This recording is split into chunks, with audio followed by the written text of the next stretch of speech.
Good evening. You're watching Rebooting India. I'm Shweta Rajpal Kohli. It's an action-packed week for the Indian economy, with the US Fed all set to announce details on when it plans to taper the stimulus, a decision that will decide the course of world markets. Also, India's RBI Governor Raghuram Rajan's first policy review on Friday.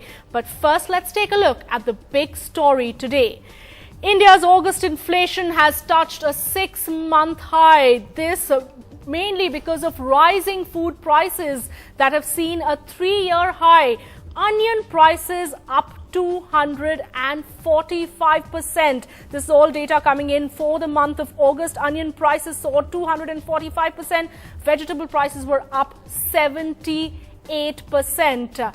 The big question remains, with inflation on the rise, will Raghuram Rajan hike rates on Friday? And that's the critical question we will be discussing. But a quick look at what else you can expect on Rebooting India today.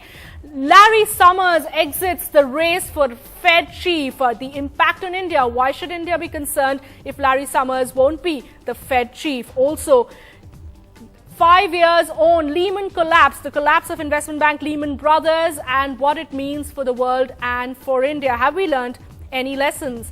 We also bring you the Mood of India Inc., an industry mood check with Adi Godrej. So it's an action-packed show as well. Let's first start with the big story of the day. Inflation that has risen well above the central bank's comfort zone at 6.1% in the month of August. It's at a 6-week high. Look at that chart out there, clearly telling you how it has reached 6.1% there, and 6-month high there for inflation in the month of August. But this is mainly led by food inflation, and that's the big story, really. What's driving up that headline inflation number? And look at that sharp spurt that you can see in the month of August, up from 11.9% to 18.18%.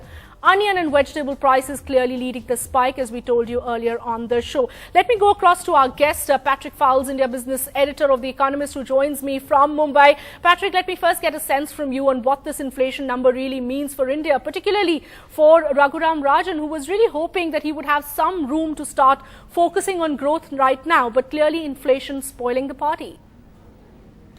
Well, I think it just highlights the underlying difficulty of running monetary policy in India right now, and it's something the new governor has referred to already. But, India, in essence, has a 2-speed economy.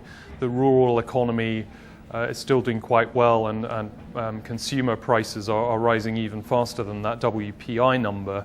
At the same time, the modern, formal industrial economy is probably shrinking. Unfortunately, the central bank governor only sets one policy rate, so he has to try and balance those two different pictures, and I suspect the new governor is going to be in a similar position to his predecessor, which is really trying to muddle through and hope that the inflation numbers eventually fall.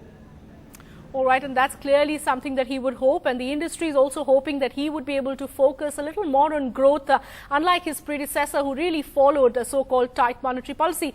But Patrick, let me move on to talk about another story that's been occupying mind space all morning today: the exit of Lawrence Summers, a former top aide to President Barack Obama, as the Fed chief.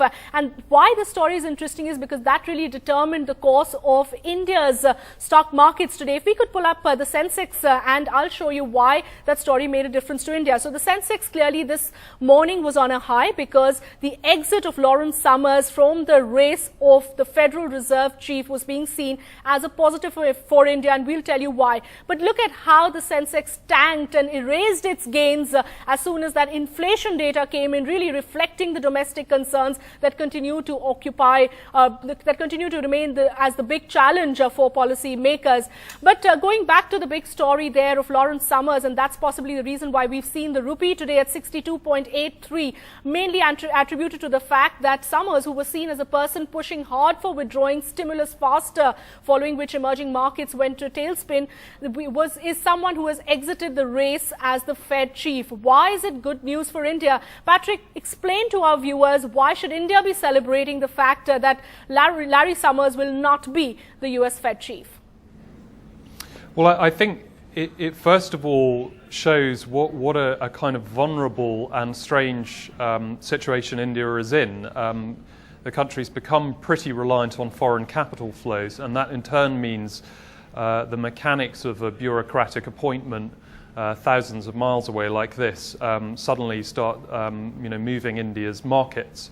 Obviously the simple explanation is that Larry Summers was a sort of opponent of QE and therefore would be tougher than the Fed is right now, withdraw stimulus faster, and that in turn was bad for India. I think the reality is it's pretty difficult to see major differences between his viewpoint